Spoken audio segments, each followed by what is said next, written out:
Learning how to deal with life's most unexpected curves. The best-selling novel Choices is in bookstores right now. In his first published novel, local author John Parisi explores the paths we decide to follow and the unforeseen circumstances that arrive from some of those choices. Without an agent or major publisher, Parisi published the book himself, and for 5 straight months now, it has topped the bestseller list. So we are very excited that he's with us here this morning with Andrew. Cheryl, thanks so much. And you know, it's really kind of living a dream. All of us who write in any degree, whether it's writing for advertising, writing for news, or writing for anything, the goal is to write the great American novel. So John went ahead and did that. And when he couldn't yet find a publisher, he said, hey, what the heck, I'll do it myself. So it's a story of empowerment for those who are struggling to realize dreams without corporate backing or without lots of money. And it's good to see you. Yeah, nice to be here. So tell us about Choices. Well, it's a coming-of-age story about 2 brothers. One's very creative, the other's very money-driven, and it's about the paths they try to follow and how circumstance challenges their direction as they grow.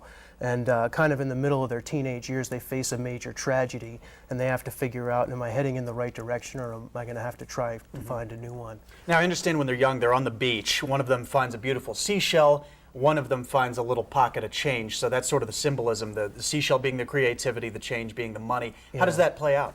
That kind of sets up the path that each brother is going to follow. And you know, when you're young, you think you found the tried and true direction. You think there's no way you can be wrong. And these brothers are very stubborn, and they stick to their guns, and they believe that absolutely there's no way that either of them can be heading in the wrong direction until they face this major curveball that happens when they're sophomores in high school, and it shakes the core of everything they believe, and they have to figure out, you know, how am I going to make the transition from teenhood into adulthood? Can you tell me, without giving away the point of the book or the ending, what wins out, the creative side or the money-driven side?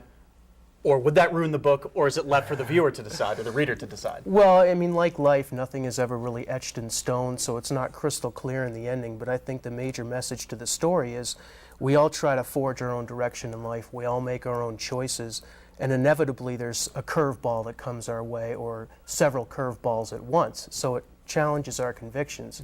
We have to figure out, do I stay the course and work through this, or do I try a new direction? And that's what the story really taps into. Now, persistence pays off. You obviously wanted to find a publisher. You haven't yet found a publisher, so you said, hey, I'm going to just publish this myself. How was that process? Yeah, that was kind of a long process, but a very satisfying one in the end.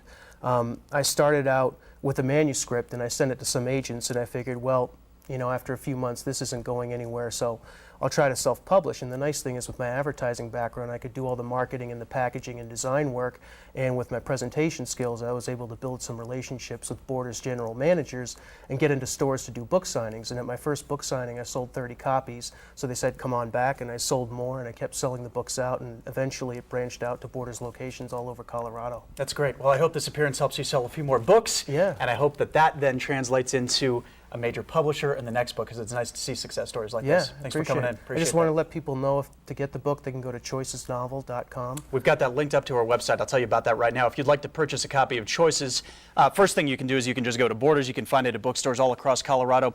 It can also be found on Amazon.com. That's easy. Or log on to 9news.com and click on the Weekends page. We have linked up John Parisi's site with ours, and you can find it right there and purchase that book. Again, the book is called Choices by John Parisi, and we thank him again for coming in. Cheryl?